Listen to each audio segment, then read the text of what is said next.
Okay, hello everyone. So welcome to M S study guru. आज की इस class में हम अपनी उसी सीरीज़ का that is super short topics in UGC NET economics exam, उसी सीरीज़ का तीसरा पार्ट करेंगे।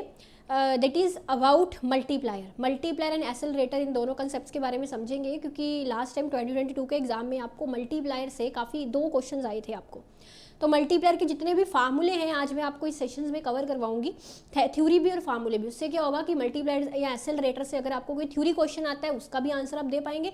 अगर कोई आपको न्यूमेरिकल क्वेश्चन आता है, हम 100% श्योर कि इस क्लास को देखने के बाद आपको मल्टीप्लायर एंड एसेलरेटर वाले टॉपिक से कोई भी क्वेश्चन आता है थ्योरी या न्यूमेरिकल, वो आप कर पाएंगे। ठीक है, तो एक बार फटाफट से लाइक शेयर सब्सक्राइब कर दीजिएगा चैनल को, नए आए हैं अगर आप तो, और पूरी जानकारी लेने के लिए वीडियो को एंड तक देखिएगा। ठीक है, और यहाँ पे आप सबको बता दूँ, अगर आप मेरे साथ जुड़ना चाहते हैं, मेरी सभी क्लासेस देखना चाहते हैं, टेलीग्राम फॉलो कर लीजिएगा, डिस्क्रिप्शन में दिया गया। वहाँ पे आपको मेरी सभी क्लासेस के लिंक्स मिल जाते हैं, फ्री वाली भी प्लस वाली भी। पूरा कोर्स मेरा आपको प्लस पे मिलता है, उसके लिए आपको सब्सक्रिप्शन लेनी पड़ेगी। डिटेल्स जो हैं वो आपको डिस्क्रिप्शन में दी गई हैं, प्रोफाइल का लिंक, मेरा कोड, सब कुछ आपको डिस्क्रिप्शन में दिया गया।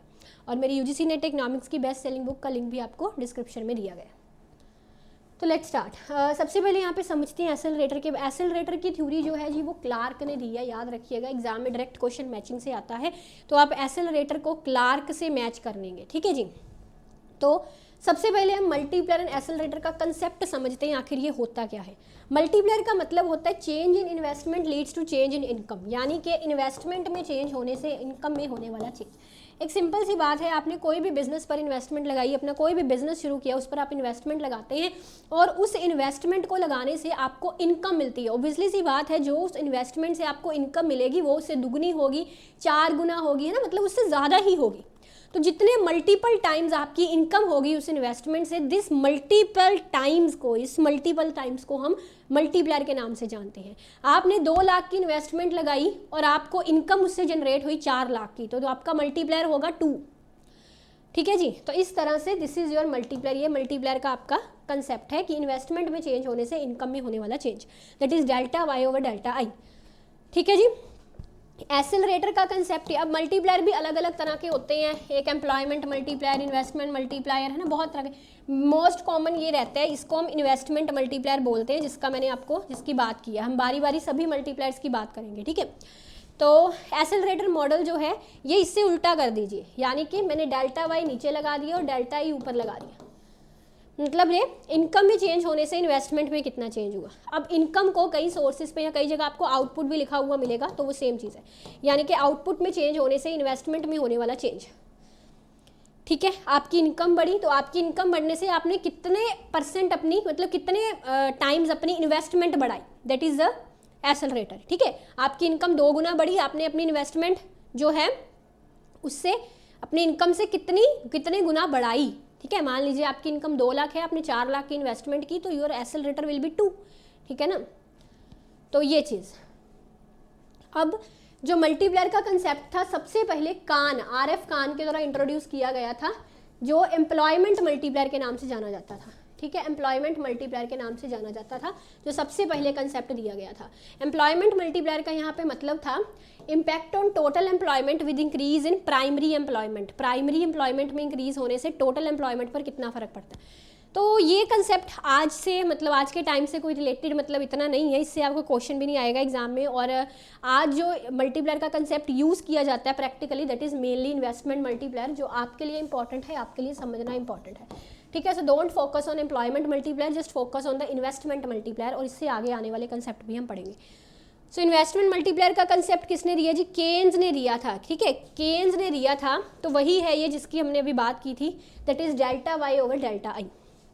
ठीक है जी। अब इसके 2 इंपॉर्टेंट फार्मूले होते हैं मल्टीप्लायर के। Multiplier is equal to 1/1 minus MPC, और दूसरा इसका होता है 1/MPS। तो इन फार्मूला का मतलब ये है कि जो मल्टीप्लायर है ना, वो MPC से पॉजिटिवली रिलेटेड है, पॉजिटिवली रिलेटेड, चाहे डिनोमिनेटर में आता है, बट 1 माइनस MPC है ना, so that means multiplier and MPC का जो रिलेशनशिप है वो पॉजिटिव है, बट मल्टीप्लायर जो है MPS से नेगेटिवली रिलेटेड है। ठीक है, तो ये चीज़ याद रखना, एग्जाम में डायरेक्टली पूछा जाता है, अगर MPC बढ़ेगा तो मल्टीप्लायर पे क्या फ़र्क पड़ेगा, तो मल्टीप्लायर भी बढ़ेगा। ठीक है, क्योंकि आप सिंपल सी एक उदाहरण ले लीजिए ना, कि अगर मैं इन्वेस्टमेंट बढ़ाती हूँ या इन्वेस्टमेंट में चेंज करती हूँ, मेरी इनकम में चेंज तभी ज़्यादा होगा अगर लोग प्रोपेंसिटी टू कंज्यूम करेंगे। मैंने आपको इसकी बेसिक एग्जांपल दी हुई थी कि आप कोई चाय की दुकान खोलते हो, उस पर इन्वेस्टमेंट लगाते हो, ठीक है, तो उस इन्वेस्टमेंट से आपकी इनकम तभी ज़्यादा जनरेट होगी अगर लोगों की प्रोपेंसिटी टू कंज्यूम ज़्यादा होगी। अगर लोग कंजम्पशन करेंगे, खर्चा करेंगे, आपकी आकर चाय पियेंगे, तभी तो आपकी उससे इनकम जनरेट होगी ना। यानी कि MPC जितना ज़्यादा होगा, लोगों का मार्जिनल प्रोपेंसिटी टू कंज्यूम जितना ज़्यादा होगा, आपकी इनकम उतने ही मल्टीपल टाइम्स बढ़ेगी, यानी कि मल्टीप्लर उतना ही बड़ा होगा, एंड वाइस वर्सा, ठीक है। और MPS जो है ये नेगेटिवली रिलेटेड है, यानी कि अगर लोग सेविंग ज़्यादा करें, लोगों में सेविंग करने की प्रोपेंसिटी ज़्यादा हो, यानी कि सेविंग ज़्यादा कर रहे हैं तो कंज्यूम कम कर रहे हैं, लोग कंज्यूम कम करेंगे तो आपकी इन्वेस्टमेंट बढ़ने से आपकी आपकी इनकम पर मल्टीपल टाइम ज़्यादा इफेक्ट नहीं पड़ेगा। क्यों? क्योंकि लोग कंज्यूम नहीं कर रहे, आपकी चाय नहीं पी रहे, लोग को रहे हमको बचाना है, हमको बचत करनी है, हमको सेव करना है। तो MPS ज़्यादा होने से मल्टीप्लायर की वैल्यू कम होगी और MPC ज़्यादा होने से मल्टीप्लायर की वैल्यू बढ़ेगी। फाइन, चलो आगे देखिए। इन्वेस्टमेंट मल्टीप्लायर के वही फीचर्स जो मैंने अभी आपको समझाए हैं। MPC ज़्यादा होगा तो मल्टीप्लायर की वैल्यू ज़्यादा होगी। और एक चीज़ याद रखिएगा, मल्टीप्लायर की वैल्यू 1 एंड इन्फिनिटी के बीच में लाई करती है, ठीक है जी। एंड दिस इज़ इम्पॉर्टेंट, आपको एग्जाम में पूछा जा सकता है कि मल्टीप्लायर की लीकेजेस मतलब वो चीज़ें जो मल्टीप्लायर की वैल्यू को रिड्यूस करती हैं, ठीक है, जो मल्टीप्लायर को वैल्यूज़ को रिड्यूस करती हैं, that are the leakages. Savings के बारे में मैंने आपको अभी बता दिया कि अगर लोग सेव ज़्यादा करेंगे तो आपकी इनकम बढ़ने से आपकी इन्वेस्टमेंट बढ़ने से आपकी इनकम उतनी नहीं बढ़ेगी, क्योंकि लोगों ने कंज्यूम नहीं किया, लोगों ने बचत की, तो आपकी इनकम नहीं बढ़ेगी, है ना। तो यानी कि सेविंग जो है मल्टीप्लायर की वैल्यू को कम करती है। इसी तरह से गवर्नमेंट टैक्सेस, अगर गवर्नमेंट टैक्स ज़्यादा लगा दे तो लोगों की परचेजिंग पावर कम होती है, एज यू नो, है ना। टैक्सेस बढ़ने से लोगों में खरीदने की क्षमता कम होती है।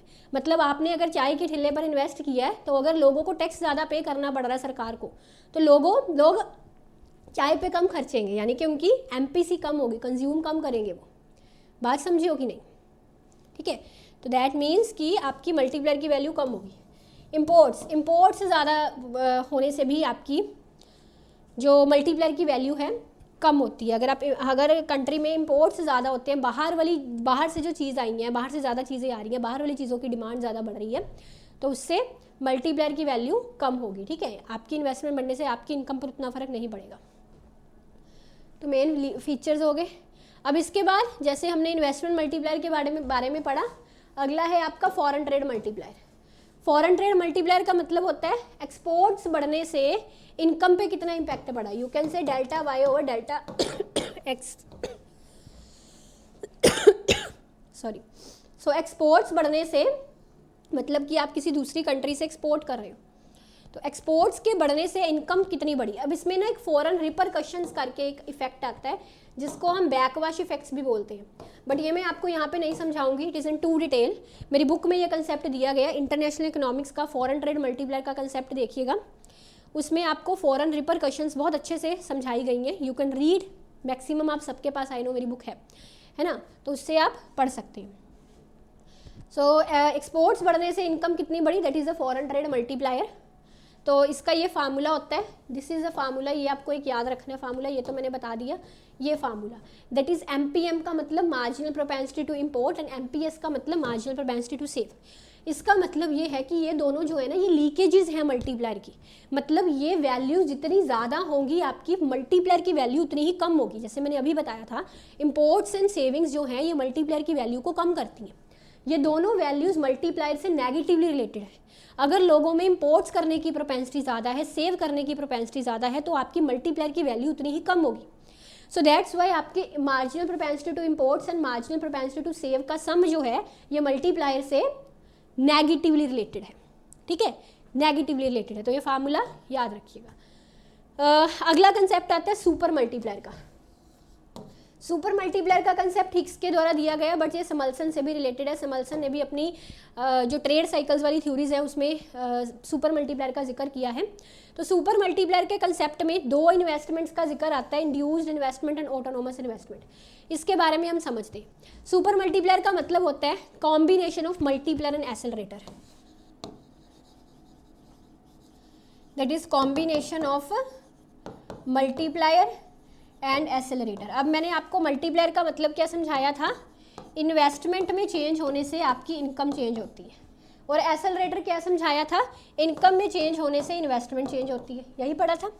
तो इन्वेस्टमेंट में चेंज होने से इनकम में होने वाला चेंज ये आपका मल्टीप्लायर है, और इनकम में चेंज होने से इन्वेस्टमेंट में आने वाला चेंज ये आपका एसेलरेटर है।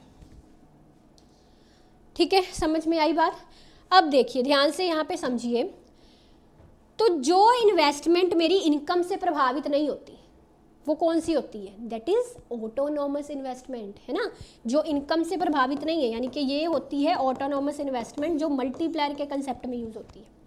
बट जो इन्वेस्टमेंट आपकी इनकम से प्रभावित होती है, जैसे एसेलरेटर में है कि इनकम के बढ़ने से इन्वेस्टमेंट बढ़ी, यानी कि ये इन्वेस्टमेंट किससे प्रभावित है, इनकम से प्रभावित है, तो इस इन्वेस्टमेंट को हम क्या बोलते हैं, इंड्यूस्ड इन्वेस्टमेंट। इसीलिए बोलते हैं सुपर मल्टीप्लायर में दोनों इन्वेस्टमेंट का जिक्र आया है, इंड्यूस्ड का भी ऑटोनोमस का भी। ऑटोनोमस इन्वेस्टमेंट मल्टीप्लायर से रिलेटेड है, इंड्यूस्ड इन्वेस्टमेंट एसेलरेटर से रिलेटेड है। फाइन, ठीक है। इसके अलावा न्यूमेरिकल क्वेश्चंस के लिए एक और फार्मूला देख लीजिए मल्टीप्लायर का, that is K is equal to sorry, अब आप पूछेंगे भी कौन सा फार्मूला कब लगाना है, that depends on your question. आपको क्वेश्चन में अगर एमपीआई दिया, मार्जिनल प्रोपेंसिटी टू इन्वेस्ट दिया है तो ये फार्मूला लगाएंगे, एमपीसी दिया तो सिंपल दूसरा फार्मूला लगा लीजिए, दैट डिपेंड्स कि कौन सा फार्मूला दिया, उसके अकॉर्डिंग आप ये फार्मूला इसका यूज करके आंसर निकालेंगे, कौन सी वैल्यू आपको दी है। So that is K is equal to 1 M P S minus M P I, यानी कि marginal propensity to save and this is marginal propensity to invest. इसका मतलब ये है कि एमपीएस तो ठीक है भाई, मल्टीप्लायर से नेगेटिवली रिलेट करता है जैसे मैंने बताया था आपको, बट जो एमपीआई है ना ये आपका मल्टीप्लायर से पॉजिटिवली रिलेट करता है, ठीक है, इसीलिए तो वो नेगेटिव माइनस हुआ, इसमें से प्लस नहीं हुआ क्योंकि वो पॉजिटिव। अगर आपका मार्जिनल प्रोपेंसिटी टू इन्वेस्ट बढ़ेगा ना तो आपका मल्टीप्लायर भी बढ़ेगा यहाँ पे, ठीक है, समझ गए बात। So that is the thing, ये एक फार्मूला, मैंने काफ़ी सारे फार्मूले आपको मल्टीप्लायर के करवा दिए। इसके बाद आता है आपका गवर्नमेंट एक्सपेंडिचर मल्टीप्लायर, इसको परचेजेस या you can say government expenditure multiplier भी बोलते हैं। So it reflects the change in income due to change in government expenditure. तो इस तरह से इसको लिखेंगे, मतलब गवर्नमेंट एक्सपेंडिचर में चेंज आने से इनकम में आने वाला चेंज, ठीक है, ऐसे इसको रिप्रेजेंट करते हैं। और इसका जो फार्मूला है वही होता है जो हम इन्वेस्टमेंट मल्टीप्लायर का फार्मूला लेते हैं, same formula, that is 1/1 minus MPC. अगर आपको क्वेश्चन में गवर्नमेंट एक्सपेंडिचर मल्टीप्लायर पूछा गया तो आप सिंपल वाई की इक्वेशन जैसे दी हुई है, Y is equal to A plus 2GD, that is government expenditure multiplier, है ना।